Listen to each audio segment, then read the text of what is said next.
Ladies and gentlemen, welcome to WWE News and Rumors. I'm your host, Mr. Brandon Hodge. Ladies and gentlemen, this video is brought to you by SeatGeek. So if you guys are looking for tickets for any event in the entire world, doesn't have to be related to the world of wrestling, tickets for any event, you need tickets. Use SeatGeek, use code Hodge, and save yourself $20 off your tickets. So use my code, save yourself $20. It's a good coupon code. Save you guys some money and help support the channel. So ladies and gentlemen, we're going to go and jump this episode with the first news story of the day. The first news story of the day will be about Zelina Vega. Zelina Vega, Queen Zelina, if you will. Basically, she's injured. She's done something in the ring. I don't know why. This isn't like a specific thing. All I've been able to find is she's injured. I don't know what she's injured, but apparently she's had to have surgery for this.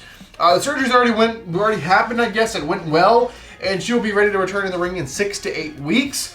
So hopefully, in that time frame, she should still be able to wrestle at SummerSlam if they have something for her. But Queen Zelina had to have surgery, but she'll be back to the ring in about 6 to 8 weeks. Alright, the next news story of the day is about a Big E. Big E, man, I really can't wait for this guy to return. I hope everything goes good with his recovery process. If you guys don't know what has happened to Big E, basically Big E's broken his neck, right? He's been in this giant neck brace for a while. But I have a good update about Big E. He posted this picture on social media with him without his neck brace. So a lot of people are like, oh, maybe he doesn't need the neck brace anymore. Looks like his healing's going well. And the thing he's actually holding in his hand is like this ultrasonic bone healing unit, which somehow helps the bone heal faster or better or whatever.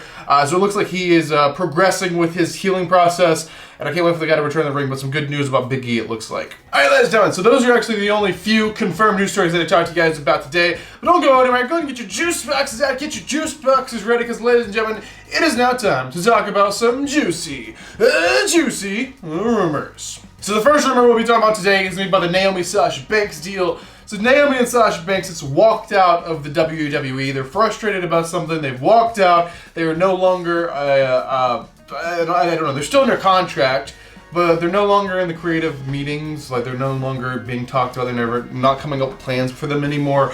They're publicly shaming them by saying they disappointed millions of WWE fans.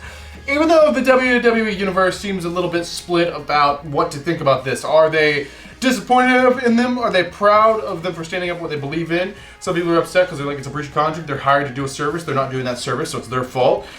They have to do what's on the paper. They are pretty much actresses, and they got to do what they're told. The other side being like, no, they stand on what they believe in. This isn't a traditional Hollywood movie. This is professional wrestling. Their input is just as important. So we'll have to wait and see where that situation goes. But the update I have about this for the Naomi and Sasha thing, they're actually not getting paid. So the way a normal WWE contract works, they get like a downside guarantee, so it doesn't matter if they're on TV every week or not, they get paid the same amount of money. But Naomi and Sasha Banks, they are not getting paid, and they actually pulled all their merchandise off the merchandise site, so they're not getting money from that at all. The only thing they could possibly get paid for is royalties, which will be very minimal amount compared to the rest. So pretty much they're on strike or whatever, if you will, or they've walked out without pay. Alright, the next rumor is also about a lady wrestler who's currently not on the product, and that's Charlotte Flair. So Charlotte Flair has been written off TV for a little while. She got married, she's taking a little bit of hiatus, a little bit of a break, but she'll actually be back, and she's actually be back in time for SummerSlam, it looks like.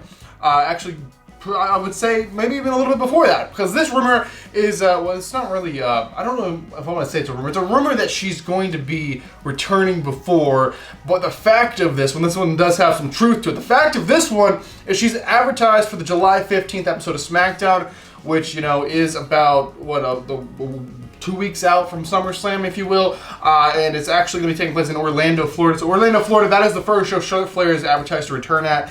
She could be coming before that, or she could be coming after that if they take her off the advertisement, but currently she's advertised for that show July the 15th. Alright, the next rumor is about some AEW and WWE. So we're not talking about AEW. AEW last night was it was a very long show. That is the one thing that stood out to me, because like when it went off, I think in the UK it was probably like close to 6 a.m. or something. I'm sorry, UK fans. I'm here in the States still. It was very late here in the States. I think off to like 1 o'clock in the morning here. It was a very, very long show. Had a lot of great matches, a lot of great moments. Of course, CM Punk won the championship. I was very happy about that. But that's just basically all I'm going to talk about AEW, because this is the WWE News Show. What this has to do with WWE is since Cody Rhodes has left AEW, came to WWE, had great success, a lot of AEW stars are saying maybe it's possible to do that. We don't have to write off WWE as like not even an option anymore. So now a lot of AEW stars are thinking, like, once their contracts are up, they have a decision if they want to go to WWE or stay with AEW. And they didn't really see that as an option before. But we have to point this. I just want to point this out. I believe the very high up AEW stars could maybe come over and come right on the main roster like Cody did, but I feel like the majority of the AEW roster, if they get signed with the WWE, they would just be thrown down to the Performance Center, down to NXT, which, you know, might not necessarily be something they want to do, but I believe the very high up people would go directly to the main roster, just like Cody did. But we'll just have to wait and see on this and see who possibly might actually be jumping ship from AEW over to WWE within the next few months or even the next few years. So a very interesting point. Now that there is a success, a lot of AEW stars are seeing it as an option. Alright, ladies and gentlemen, this is the final news story, this is the final rumor, this is the final thing I'll be talking about inside this episode of WWE News Rumor. So this is about Money in the Bank 2022. So Money in the Bank 2022 has turned into an utter disaster in the past week. If you have no idea what I'm talking about, let me bring you up to speed really quick. So Money in the Bank was supposed to be in this giant stadium in Las Vegas, the Allegiant Stadium, the same place SummerSlam last year was in, this giant stadium.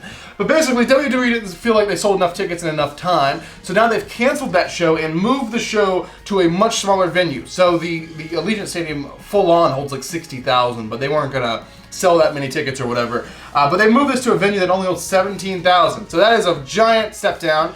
And they're actually only going to figure this arena to hold 12,000 people. So that's even a giant step down. And basically, now the advertisements are no longer featured the main stars. Like Roman Reigns is no longer advertised for the show. Brock Lesnar was originally advertised for the show, no longer advertised. As well as Ronda Rousey was originally advertised for the show. She's no longer advertised either. So what is the deal? Why? Just why? Why are they being taken off the poster? Why well, we know why the much smaller venue, but why just because they moved venues? Are wrestlers not happening? Showing up or whatever. So basically, the new advertisement they're pushing is people they know 100% will be at the show. These other stars like Brock and Reigns and Ronda, they don't know 100% they're going to be at the show right now. Actually, as of right now, they have absolutely no plans for Money in the Bank. And Money in the Bank is barely a month away. Barely a month away, we have no plans. We don't even know if the main champion's going to be there. So basically, within the next week, hopefully the next week, they will come up with some plans for Money in the Bank, and we will know more about what's happening, but it looks like this show will be massively downgraded from what it was originally supposed to be. It was supposed to be this, another spectacular show, another spectacular stadium show. Kind of odd that they were trying to do two stadium shows in 1 month, like they're trying to do Money in the Bank and SummerSlam both in the same month, and also kind of odd that they were trying to compete against UFC in Las Vegas the same exact night, which was kind of a bad decision. If they were just doing the MGM to begin with, sure, it would have been not really a questionable decision, but trying to sell out a big stadium and having all these other variables, it just wasn't a good idea. They just didn't think it all the way through, and now they have to downgrade the show massively, so we'll just have to wait and see what happens. I'm personally going to Money in the Bank. Your king of vlog style will be at Money in the Bank. I had this giant trip planned, and I had this giant trip planned ever since they announced Money in the Bank was going to be in this big stadium. It was the main reason I wanted to go over there, because I'm like, oh, Money in the Bank is stadium? I have to be there for this if they're actually doing it in this giant venue. But now I'm in a situation like a lot of people who, your trip can't really be canceled. Like, some of it can be canceled, but not all of it is refundable. So it's like, well, I guess I'm still going to go, but it's a much smaller show, but it's not what I was really promised. So, a lot of people are kind of in the same situation as well with tickets. Some people are have to wait 30 days to get their money back for the tickets, and the show is literally 32 days away. So, it's going to be a mess of a situation, and then they sold 17,000 tickets for the Allegiant Stadium, and they refunded all 17,000 people. And now, the new tickets, there's only going to be 12,000 available, so there's going to be a mess trying to get tickets. So, it's just a big mess of a show, and we don't know who's going to be wrestling. So, hopefully within the next few weeks, things will kind of smooth out for Money in the Bank. We'll have more answers for our questions anyway. So we'll just have to wait and see on that. But as of right now, Money in the Bank is an utter freaking disaster. So there you guys, that's actually going to do it for this episode of WWE News Rumors. Hopefully you guys enjoyed it. I am your king of Vlogstyle, Brandon Hodge, and I will see you guys in the next video.